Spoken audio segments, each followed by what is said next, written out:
Apakah kamu sering terbayang kenangan dengan mantan kekasih? Atau sering teringat dikala sendirian? Itu memang bukan tanda kamu diguna-guna, tapi ada penjelasan psikologis yang perlu kamu ketahui. Pada video kali ini, kami akan membahas beberapa alasan kenapa kita sulit move on menurut psikologi. Mari simak video ini sampai selesai.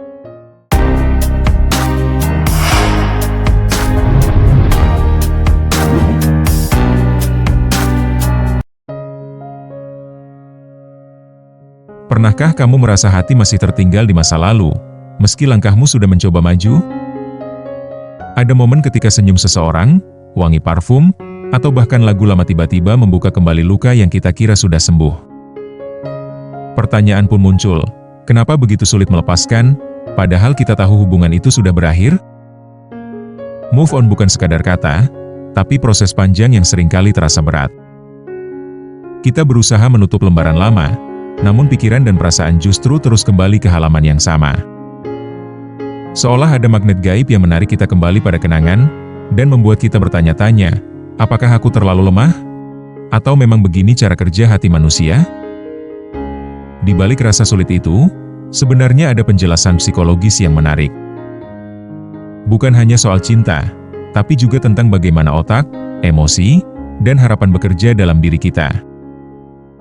Dan memahami alasan-alasan ini bisa menjadi langkah pertama untuk benar-benar merdeka dari masa lalu. Jadi, mari kita kupas bersama, kenapa move on terasa begitu sulit, dan bagaimana kita dapat belajar berdamai dengan kenyataan.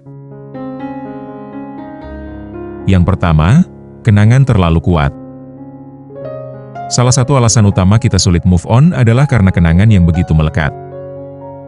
Otak manusia bekerja dengan cara menyimpan memori emosional lebih lama dibandingkan memori biasa. Ketika kita pernah merasakan kebahagiaan bersama seseorang, otak akan mengulang kembali momen itu seolah-olah sedang terjadi lagi. Misalnya, mendengar sebuah lagu tertentu bisa langsung membawa kita pada suasana saat bersama mantan kekasih. Contoh sederhananya, seperti aroma parfum yang tiba-tiba mengingatkan kita pada seseorang. Hal ini terjadi karena memori emosional tersimpan di bagian otak bernama amigdala, yang terhubung langsung dengan perasaan. Jadi, semakin dalam kenangan itu, maka semakin sulit kita melepaskannya. Ingat, kenangan memang indah, tapi masa depan jauh lebih berharga untuk diperjuangkan. Yang kedua, keterikatan emosional yang mendalam. Ilmu psikologi menjelaskan bahwa hubungan manusia dibangun atas dasar keterikatan emosional. Ketika kita mencintai seseorang, hormon oksitosin dan dopamin bekerja menciptakan rasa nyaman dan bahagia. Ketika hubungan berakhir, tubuh kita seperti kehilangan sumber energi yang selama ini membuat kita merasa lengkap. Bayangkan seperti seseorang yang terbiasa atau rutin minum kopi setiap pagi. Ketika kebiasaan minum kopi di pagi hari berhenti tiba-tiba, tubuh pasti akan merasa ada yang hilang. Begitu pula dengan hubungan, keterikatan emosional membuat kita merasa kosong saat orang itu tidak lagi ada. Ingat, keterikatan bukan berarti ketergantungan. Mulai sekarang, belajarlah berdiri dengan kekuatanmu sendiri. Yang ketiga, harapan yang belum padam. Seringkali kita sulit move on karena masih menyimpan banyak harapan. Harapan bahwa suatu hari dia akan kembali, atau harapan bahwa hubungan dapat diperbaiki lagi. Harapan inilah yang membuat kita terjebak dalam lingkaran penantian yang tidak pasti. Contohnya, seperti menunggu bus yang sudah jelas tidak akan datang, tapi kita tetap duduk di halte dengan keyakinan tipis. Harapan yang tidak realistis justru membuat kita semakin sulit menerima kenyataan yang ada. Dalam psikologi, ini disebut wishful thinking, yakni pikiran yang terus berharap meski fakta berkata sebaliknya. Ingat, jangan biarkan harapan kosong mengikat langkahmu. Lepaskan, agar kamu bisa berjalan menuju kebahagiaan baru. Yang keempat, rasa takut kehilangan identitas. Kebanyakan orang merasa identitas dirinya melekat pada hubungan yang sedang mereka jalani. Misalnya, aku adalah pasangannya, atau aku bahagia karena dia. Ketika hubungan berakhir, seolah-olah kita kehilangan bagian dari diri sendiri. Analoginya seperti seseorang yang terbiasa memakai seragam setiap hari.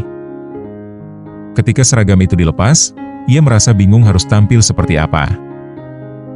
Dalam psikologi, ini disebut role confusion, yakni kebingungan peran yang membuat kita merasa tidak utuh. Tapi ingat, kamu tetap berharga, bahkan tanpa siapapun di sisimu. Identitasmu bukan ditentukan oleh hubungan, tapi oleh dirimu sendiri. Yang kelima, belum menerima dan berdamai dengan kenyataan. Move on bukan sekadar melupakan saja, tapi menerima kenyataan bahwa sesuatu telah berakhir pada hidup kita. Banyak orang terjebak karena menolak kenyataan, sehingga terus mengulang pertanyaan, kenapa mesti berakhir? Atau, apa salahku? Padahal, menerima adalah langkah awal menuju penyembuhan. Seperti luka fisik, ia tidak akan sembuh jika terus-menerus digaruk.